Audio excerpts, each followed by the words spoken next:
You couldn't hit your face with your own hand. Brother, I don't even want to know where your hand has been. Your mum knows.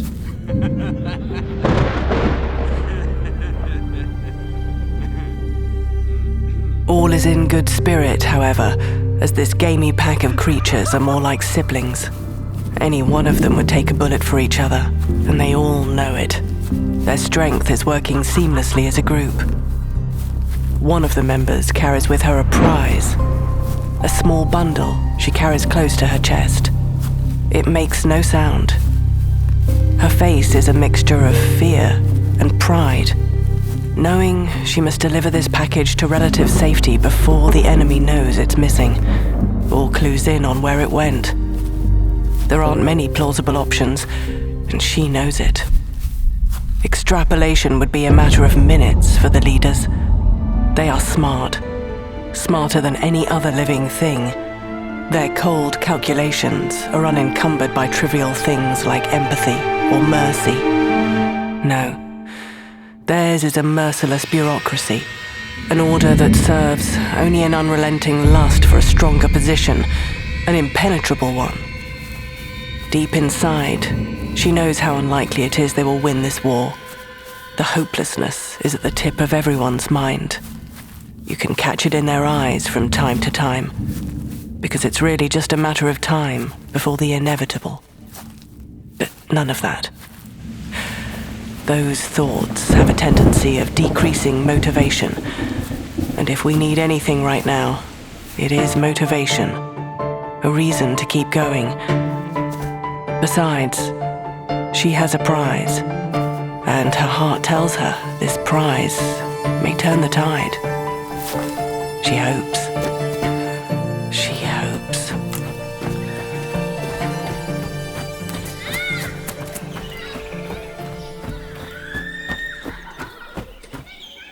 We shouldn't be here.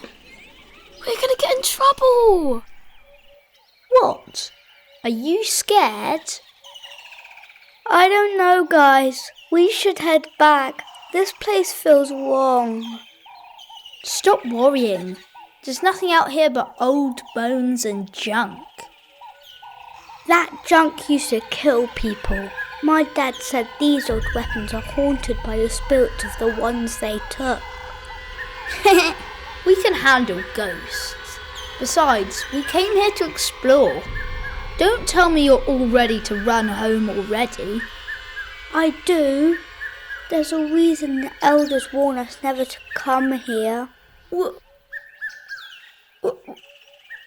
He looks up to the elder males of the tribe, especially the senior, Daniel. Long had he watched Daniel in fascination. In part, it was simply because the tribe looks up to Daniel with the type of hidden respect you can feel amongst all the others. He is the oldest of his kind, which is not saying much, as no real elders exist anymore. Death has always come easy to the weak and the sick. Daniel has a deep scar that cuts across his face, from top left to bottom right through his nose and lips. Years ago, this mark was given to him by one of the wild monsters that hunt this world. These beasts were a type of enormity that the boy would not actually have a frame of reference for, as he's never seen one in person. Probably a good thing, even though the idea excites him. According to the other members of the tribe, Daniel barely lived through the encounter, though he fired off every round in his rifle deep into the belly of this beast. In fact, it was only chance that when the tribe went looking for him that they stumbled on the monster's cave. Searching inside, they saw what appeared to be Daniel's lifeless, bloody body. Why the monster hadn't already consumed the body, no one knows. But the tribe members created a diversion to lure the beast out, while others ran inside to rescue the body. The boy had heard this story many times from the other tribe members, and it was always consistent with the details, so he believed it. Apparently, Daniel was still alive after all this, so they brought him to the tribe's medical officer. A shaman, really, as there was little to no real medical technology available to them other than bandages and cutting tools, some needles and thread to stitch up wounds, and a few precious cases of antibiotics stolen from the leaders during raids on their infrastructure. He developed a deep infection, and nobody thought he would survive the night. Yet, a few days later, he emerged from the infirmary on crutches. Very weak, but alive. He was the only one of his kind known to ever escape the clutches of one of these monsters alive and live to talk about it. So, of course, he became the most interesting person in the tribe overnight. Every time he tells the tale, he makes sure everyone knows the other tribe members who rescued him, as he would not have survived otherwise. This was one of the many examples of Daniel's humility and love for his others. Daniel was also known for his courage in battle.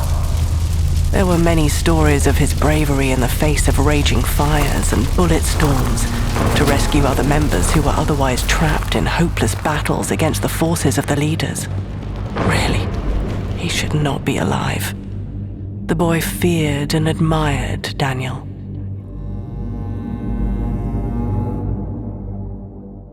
He has never seen an officer from the leader's forces, nor had he seen a soldier. No monsters, no real danger. So, his imagination ran wild with the stories told over and over by the members of his tribe, and his mother. His mother would put him to bed every night with stories by the firelight.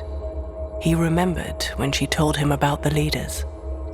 A long time ago, before the world burned, most of the animals lived in relative peace.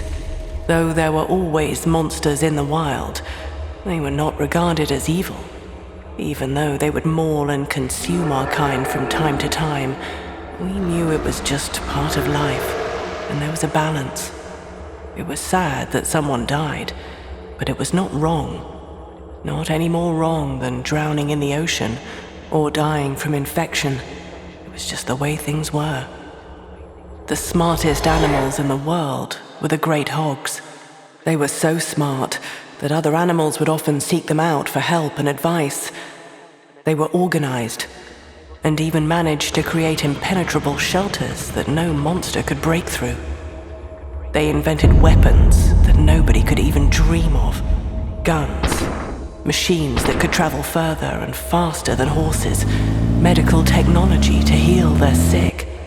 This race thrived and lived long lives that were not possible for the other animals. But the other animals regarded the great hogs with reverence and admiration as they would learn from them. The world was more peaceful, and a period of great safety emerged under their leadership. They soon became known as the leaders to all the animals. But an internal war was growing amidst the society of great hogs, factions between two sides with two very different visions for the future. One of the leaders took great exception to the leaders sharing technology and wisdom with the other animals. He viewed the other animals as inferior persons who should be used only to serve the hogs and their people. He envisioned an economy where tokens would be used as a means of trade against all the animals, with a portion of this new money being claimed back to the leadership so they could grow more powerful. After this, the new leader began a campaign of blaming all the hardships in the Great Hog Society on a group of animals that roamed the countryside for free, the hares. To be fair, the hogs never really liked the hares. They often refused to participate as the other animals would. They kept to their own. They had their own customs, their own religions. But this was never more than a mostly minor annoyance among the leaders, who were rather more focused on bigger, more pertinent issues. The new leader drove this wedge harder, blaming the hares for the economic hardships that afflicted the poorer classes of the hog society, and the message started to resonate. One day, a young girl in their society was found dead in the woods the hands of one of the great wild monsters. But death hadn't been recorded amongst the society of hogs in more than 2 generations. She was brutally mauled.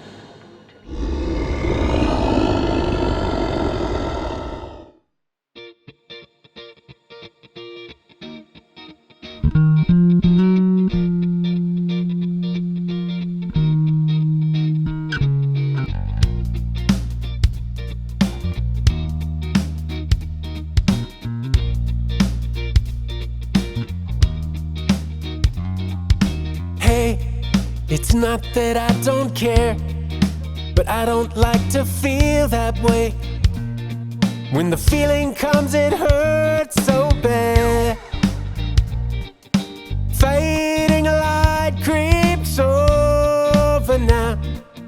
You left me with no earthly other way, so I do just what I do, and I blame it all on you. And this surge of electricity, when we cry home,